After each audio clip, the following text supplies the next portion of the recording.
Olá, espero que todos estejam bem. Hoje vamos estudar a cinemática dos fluidos.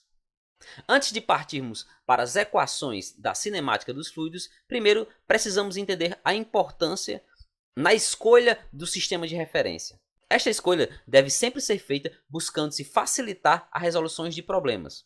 Iremos trabalhar com sistemas de referência inercial. E dependendo de qual sistema adotar, podemos nos deparar com um problema que envolve regime permanente ou regime variado. Sabemos que o regime permanente ele é mais simples de fazer análise, uma vez que depende de menos variáveis. Portanto, sugiro sempre escolher o sistema de referência de forma que tenhamos um problema que envolva regime permanente. Tomemos como exemplo, então, o caso de um navio ou uma embarcação que esteja em movimento num rio. Se o sistema de referência adotado estiver às margens do rio, o que acontece é que pontos do fluido vão ser observadas, ora parados, ora em movimentação. Ou seja, nós estaremos trabalhando com uma situação de escoamento em regime variado, ou seja, cujas propriedades mudam ao longo do tempo. Porém, se fixarmos um sistema de referência sobre o barco, as propriedades do fluido não irão variar no decorrer do tempo. Portanto, teremos um regime permanente. Regime na qual as propriedades do fluido independem do tempo. No projeto de embarcações, navios, ou seja, corpos flutuantes, é utilizado sempre para a modelagem do problema e simulação, sempre o sistema de referência contido na embarcação. Bem, mas como determinar a aceleração das partículas de um fluido em regime permanente ou variado, uma vez que a gente pode se deparar com uma dessas duas situações?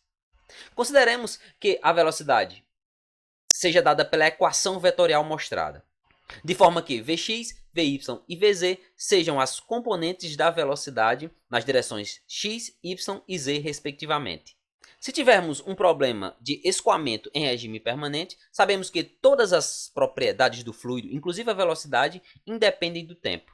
Logo, as componentes Vx, Vy e Vz dependem apenas das posições x, y e z, referentes ao sistema coordenado. A aceleração pode então ser calculada através da derivada da velocidade no tempo. Calculando então essa derivada, encontramos uma expressão geral para o cálculo da aceleração vetorial do fluido.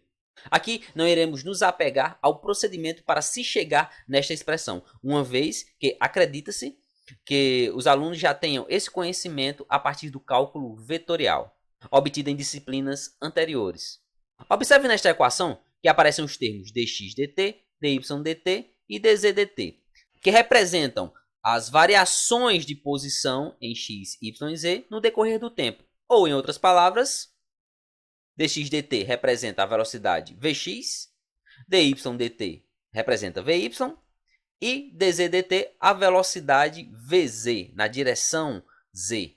Ou seja, temos então aí as componentes da velocidade em x, em y e em z. Substituindo então na equação acima, podemos escrever: mas como calcular essas derivadas parciais que aparecem nesta equação? Essas derivadas parciais podem ser calculadas através destas expressões.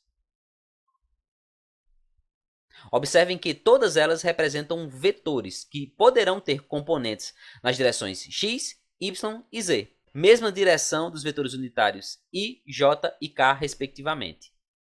Realizando então o produto vetorial da equação da aceleração com os vetores unitários nas direções x, y e z, ou seja, realizando o produto vetorial da aceleração com i, j, k, respectivamente, podemos encontrar ou calcular as componentes da aceleração x, y e z, através das equações que se seguem. Observe que anteriormente nós tínhamos uma equação vetorial. E, pelo conhecimento prévio, o cálculo vetorial de vocês, sabemos que um produto vetorial leva a um escalar. Então, realizando esse produto vetorial, encontramos os escalares ax, ay e az, que representam mais uma vez, para reforçar e fixar na mente de vocês, as componentes do vetor aceleração nas direções x, y e z do plano cartesiano adotado, ou sistema de referência adotado. Uma conclusão muito importante que podemos perceber é que trata-se de um problema de regime permanente, tá? E essas acelerações são chamadas de acelerações de transporte. Por quê? Porque só mostram ou só indicam a variação da velocidade com a mudança na posição da partícula do fluido, ou do fluido como um todo. Bem, se o regime for variado, acontece que a velocidade agora vai depender do tempo. Então, aparecerá na expressão mostrada anteriormente uma parcela da aceleração que depende do tempo. Observe. A única alteração em relação às equações mostradas anteriormente é o aparecimento dessas últimas derivadas parciais, a derivada de Vx, de Vy e Vz no tempo. Essas parcelas das equações mostradas são o que chamamos de acelerações locais, porque representam a variação da velocidade de um ponto no tempo. Por isso que são chamadas locais, porque é de um ponto específico. Portanto, essas são as equações gerais para o escoamento em regime variado, para se encontrar as componentes Ax, Ay e Az da aceleração. Elas são formadas por duas parcelas. Esta parcela aqui, que representam as variações ou acelerações de transporte, pois dependem apenas da posição ou da mudança de posição. E esta parcela aqui, que representam as acelerações locais, pois trata-se de uma aceleração pontual que depende do tempo.